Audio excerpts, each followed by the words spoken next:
അൻവർ എന്താ എനിക്ക് പറയല് കാട്ടിലെ പള്ളിയെ കുറിച്ച് പറ. വൈബ് കൂടാ അതമുണ്ട്. അതമേ എന്താ പറയല് ആളിക്കൂടാ അതിന്റെ നേരെ പ്രിയപ്പെട്ട ആസാദിന് എന്താ പറയാനുള്ളത്?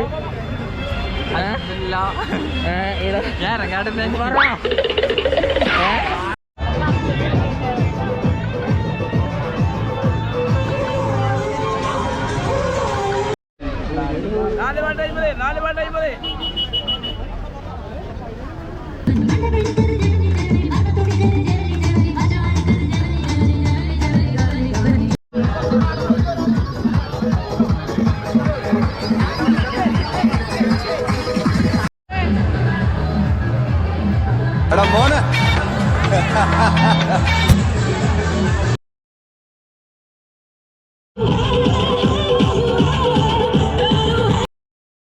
ഇതാണ് കണ്ണൂർ ജില്ലയിലെ പാപ്പിനിശ്ശേരി എന്ന് പറയുന്ന സ്ഥലത്ത് സ്ഥിതി ചെയ്യുന്ന 3 പെറ്റമ പള്ളി മക്കാം.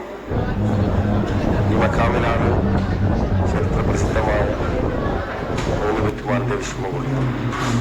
അവരുടെ ഭർത്താവിന്റെ കാലാണ് ഇതിന് സമീപത്തായിട്ട് മറമാടപ്പെട്ടിരിക്കുന്നത്. 1968 പൊന്നാനിയിൽ നിന്ന് ഭാര്യസമേതം വളപട്ടണത്ത് വന്ന് താമസിച്ചവരാണ് അവർ. അവരുടെ കാരണവന്മാർ ഏഴുമലക്കടത്ത് വെച്ച് ഗാമ അഗ്നിക്കരയ്ക്ക് കപ്പലിൽ വെച്ചിട്ട് അവരുടെ ബന്ധുമിത്രാദികളും സഹോദരങ്ങളും മരണപ്പെട്ടു. അതിന് പ്രതികാരം ചെയ്യുന്നതിന് വേണ്ടിയിട്ടാണ് മരക്കാർ വളപട്ടണം വരികയും കുട്ടിയാലി ഷെയ്ഖിന്റെ കൂടെ നിന്നുകൊണ്ട് ഒരു പടം ഉണ്ടാക്കുകയും അവരോട് പ്രതികാരം ചെയ്യുന്നതിന് വേണ്ടിയിട്ടാണ് ഏഴുമലയിലേക്ക് പുറപ്പെടുന്നത്. അപ്പൊ പുറപ്പെടുമ്പോൾ തന്റെ ഭാര്യയോട് ഒരു പറഞ്ഞതെന്ന് വെച്ചാൽ, ഞാൻ വരാൻ താമസിച്ചാൽ ഞാൻ ഗാമയുടെ തലയുമായിട്ടാണ് തിരിച്ചു വരാം. അങ്ങനെ തിരിച്ചുവരവ് താമസിക്കുകയാണെങ്കിൽ എന്നെ അറത്തിൽ എന്ന് പറയുന്ന സ്ഥലത്ത് നിങ്ങൾ തിരയണം എന്ന് അവർ ഭാര്യയോട് പറഞ്ഞിട്ടാണ് ഇവിടെ യാത്ര പോകുന്നത്. ആ പോകുന്ന പോക്കില് കുറെ നാളുകൾ ഭർത്താവിന്റെ ഒരു വിവരമില്ലാതെ ഭർത്താവ് പോകുമ്പോൾ ഈ സച്ചരിതയായ ഭാര്യ ഗർഭിണിയായിരുന്നു. അങ്ങനെ വളരെ പരമശരായി ആരും സഹായിക്കാനില്ലാത്തൊരു ഘട്ടം വന്നു. എന്നെ അറത്തിൽ തെരയണമെന്നുള്ള നിർദ്ദേശത്തിന്റെ അടിസ്ഥാനത്തിൽ അവർ വളപട്ടണം കോഴിയങ്കര അറത്തിലേക്ക് വരിക. ഇത് വളരെ വിജനമായ ഒരു കാട് പ്രദേശമാണ്. ഇവിടെ വെച്ചിട്ട് അവർക്ക് പ്രസവവേദന ഉണ്ടാവുകയും അവരിവിടുന്ന് പ്രസവിക്കുകയും 3 കുട്ടികൾക്ക് ജന്മം നൽകുകയും ചെയ്തു. പ്രസവത്തോടുകൂടി തന്നെ അവരിവിടെ വെച്ച് വഫാത്തായി. അങ്ങനെ കുറച്ച് ദിവസം കഴിഞ്ഞപ്പോഴാണ് ഇവിടെ അടുത്തൊരു ഹൈന്ദവ സഹോദരനുണ്ട്, പാക്കൻ കുടുംബം എന്ന് പറയും.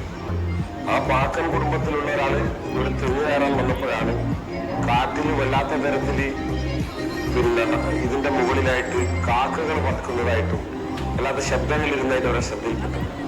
അങ്ങനെ അവർ വന്ന് കണ്ടു നോക്കുമ്പോൾ എന്തോ ഒരു അത്ഭുതമായ ഒരു സ്ത്രീ അവിടെ കിടക്കുന്നതായിട്ട് അവർ ശ്രദ്ധയിൽപ്പെട്ടു.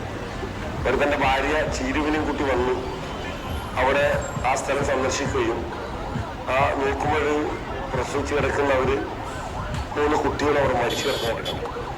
അവർ പെട്ടെന്ന് നിലവിളിച്ചുകൊണ്ട്, അന്ന് അറക്കൽ പ്രദേശത്ത് മുസ്ലിങ്ങൾ വളരെ കുറവായിരുന്നു. കാരണം വളപട്ടണത്ത് ഈ മെസ്സേജ്, വളപട്ടണം എന്ന് പറയുന്ന ഒരു മുസ്ലിം പ്രദേശമായിരുന്നു. അവിടെ പോയി പറയുകയും ആദം കുരിക്കളുടെ നേതൃത്വത്തിലുള്ള ഒരു സംഘം വന്ന് ഇവിടെ മറവുകയും ചെയ്യുന്നു. അതാണ് ഇതിന്റെ ചരിത്ര ഐതിഹ്യം. ഇവിടെ എത്ര കിലോ ഭക്ഷണം കാര്യങ്ങളൊക്കെ ഉണ്ടാവും? ഈ വെള്ളിയാഴ്ച ജുമ കഴിഞ്ഞാൽ നമ്മളൊരു 5-6 ആൾക്കുള്ള പാലൂതി ഉണ്ടാവും.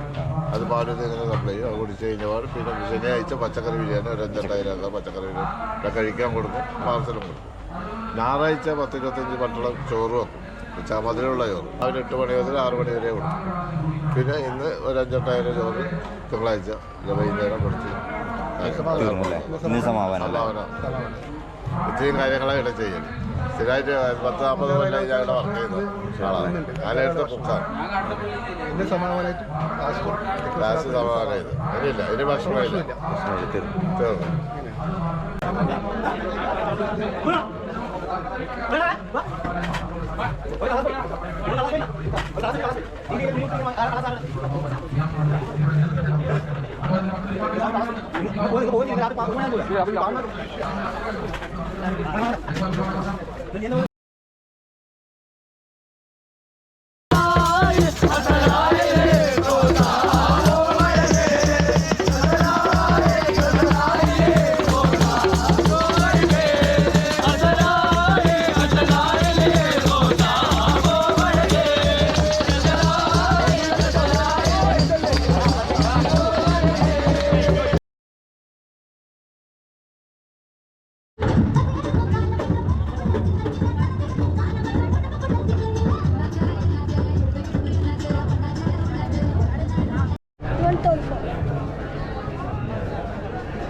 പൈസ ഉണ്ടാവണം 10 റുപ്യ കൊണ്ടാണ്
വേറെ വേണ്ടക്കാ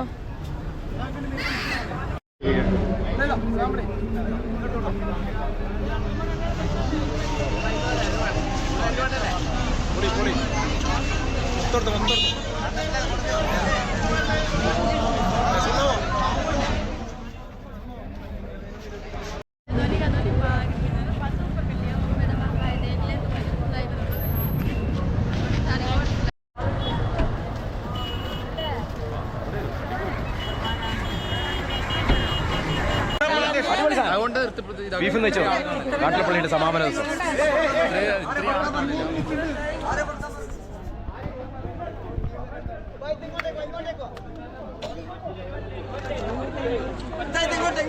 ഇങ്ങോട്ടോ